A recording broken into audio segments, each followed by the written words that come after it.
There's a rule in superannuation that lets you move hundreds of thousands of dollars into super in one hit. $390,000 as an individual, $780,000 as a couple, and with the right sequencing, potentially $1.38 million between two people in a short window. Most Australians have never heard of it. Plenty who have heard of it trigger it by accident and lock themselves out of years of opportunity without ever knowing. It's called the bring forward rule. And if you're sitting on money outside super from a property sale, an inheritance, or years of steady saving, this video will show you how it works, when to use it, when to leave it alone, and the traps that catch even careful people. I'm Jeff McDonald, a retired accountant who spent nearly 4 decades navigating superannuation rules and tax entitlements. I started this channel because I've seen too many Australians suffer for simply not knowing the rules. Click subscribe so you don't miss out. It also helps other Australians find this channel. 1.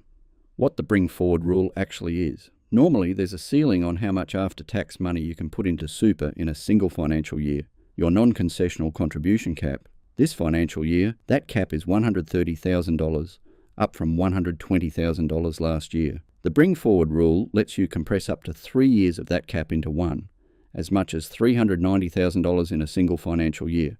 And here's the detail that surprises everyone. There's no form, no application, no box to tick.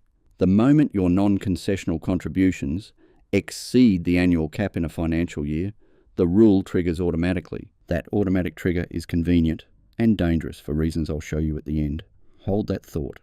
2. Why move money into super at all? Why shovel a large lump sum into super rather than keep it in your own name? 3 reasons. First, it gets the money invested and working. People sit on big cash balances for years, procrastinating or scared off by whatever this morning's headlines say, and every idle month is compounding they never get back. Inside super, the lump sum is invested and earning from day one. Second, the tax environment. Investment earnings inside super are taxed at a maximum of 15%. In your own name, they're taxed at your marginal rate, up to 47% for top earners. That gap, compounding year after year on a large sum, becomes serious money. Third, the retirement payoff. A bigger super balance means more retirement income. And once you move super into a retirement income stream, the earnings become completely tax-free, and so do the payments. More money, less tax, simpler life. 3. Who can use it? The eligibility ladder. 2 gates. You must be under 75, and your total super balance is tested at the previous 30th of June. Since the thresholds just changed on 1st July, here's the current ladder. Check where you sit. If your total super balance was under $1.84 million at 30th June, you have access to the full 3-year bring forward, up to $390,000 in one go. Between $1.84 million and $1.97 million, you're limited to 2 years' worth, $260,000. Between $1.97 million and $2.1 million, no bring forward at all, just the standard $130,000 annual cap. And at $2.1 million or above, the door is closed entirely. Your non-concessional cap is nil. So before anything else, find your balance and find your rung. Quick example of why the rung matters. Marie has $1.79 million in super and $400,000 from an inheritance she'd like to contribute. She's under $1.84 million, so the full $390,000 is available. She can move nearly all of it in immediately. Her brother Paul, with $1.9 million, sits on the middle rung. His ceiling is $260,000 and the rest has to wait or live outside super. Same family, same inheritance, completely different doorways, all decided by where each balance sat on one particular 30th of June. 4. When using it makes sense. Scenario 1. The classic. A lump sum lands. You've sold an investment property or a share portfolio, an inheritance has arrived, or you've simply accumulated a large cash pile.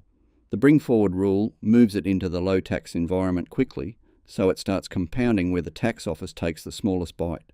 Scenario 2. A recontribution strategy into your own account, withdrawing super and putting it back as a non-concessional contribution to convert taxable components into tax-free ones. Why bother? I'll show you the dollars shortly, but it's mostly about the tax your kids might pay on what's left, and some insurance against future rule changes. Scenario 3. Recontributing into your partner's account. Couples use this to equalise balances, useful protection against rules that target big individual balances, or to move money from an older spouse into a younger one, since super in the younger partner's accumulation account isn't assessed by Centrelink until they reach pension age. That can protect the older partner's entitlements. One ordering principle across all of these: generally look at maxing your pre-tax concessional contributions first, because the tax deduction usually delivers more value, then bring the non-concessional artillery in behind it. I've done a full video on concessional versus non-concessional contributions. Link in the description. 5. When to hold off. Just as important, when not to use it.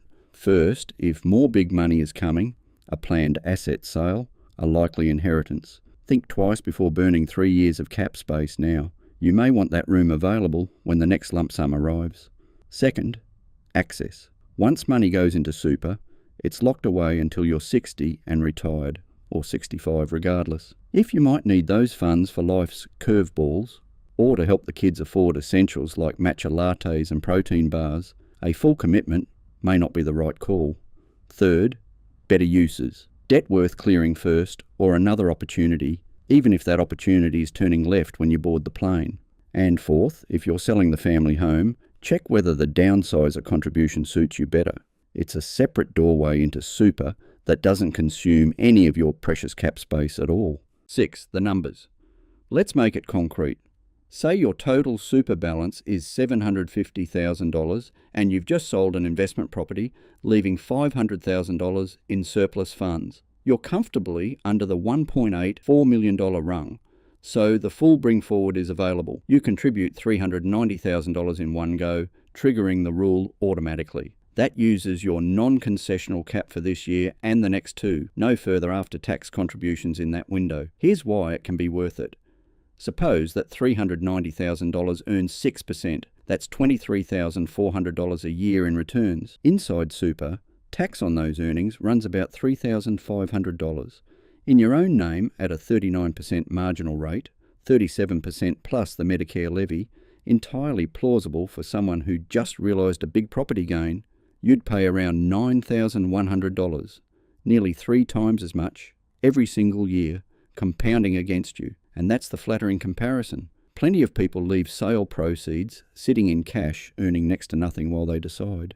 Stretch that annual tax difference across 10 or 15 years of retirement, and the gap between acting and drifting can quietly grow to 6 figures. 7. Power moves. Combining it with other strategies. The rule gets truly powerful in combination. As a couple, if you're both eligible, you can each trigger it, up to $780,000 combined. Planning to downsize as well, each partner makes a $300,000 downsizer contribution first, outside the caps, then deploys the bring forward on top. That's potentially $1.38 million into super between you in a remarkably short window. Then there's timing discipline, because the caps index over time when you trigger matters. Anyone who triggered the bring forward last financial year is locked to the old $360,000 limit for their whole 3-year period, while someone who waited until after July 1st gets $390,000. The lesson: don't trigger casually. If you only need to contribute $130,000 or less this year, stay inside the annual cap, keep your trigger dry, and save the bring forward for the year the big lump sum actually lands. And the recontribution strategy deserves its dollars. Here's the problem it solves. When super passes to a non-dependent beneficiary, typically an adult child, the taxable component can be taxed at up to 17%. That's up to $17,000 lost for every $100,000 of taxable super. By withdrawing funds once you've met a condition of release and recontributing them as a non-concessional contribution, you convert taxable component into tax-free component, and every converted dollar is a dollar your family keeps instead of the ATO. Run that across a $390,000 recontribution that was previously all taxable component, and you've potentially shielded your kids from a tax bill in the tens of thousands, up to about $66,000 at the full rate, with paperwork rather than sacrifice. It needs careful planning and professional advice, but for the right person, it redirects serious money to the people you love. 8. The traps that catch people. 3 traps before you act. Trap 1. The automatic trigger. The rule fires the instant your non-concessional contributions exceed the annual cap, and more things count toward that cap than people realise. Spouse contributions you receive count. Contributions made to qualify for the government co-contribution count. Excess concessional contributions you didn't withdraw count. Any of these can tip you over the line and trigger the bring forward without you intending it. Before making large contributions, check your status in MyGov, open ATO online services, and look under super information for your bring forward arrangement. Trap 2. The locked cap. Once triggered, your bring forward limit is frozen at the rates that applied at the trigger. If the government indexes the cap during your period, as it just did, you get none of the increase. Trap 3. The waiting room. Use the full $390,000 in year 1 and you're done. No further non-concessional contributions for 2 more financial years. Use less than the full amount and you can usually top up the remainder in years 2 or 3, provided your total super balance is still under the threshold at the previous 30th of June. The eligibility test never stops applying. So, is the bring forward rule right for you?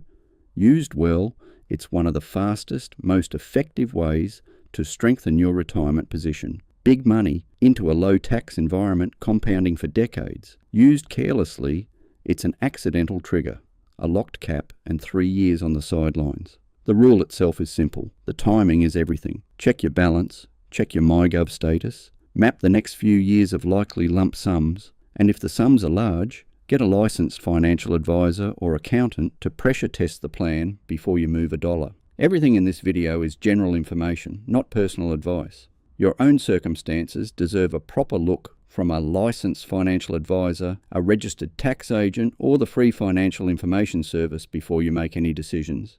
If you enjoyed this one, give it a thumbs up and hit subscribe. I'm Jeff, and I'll see you on the next one.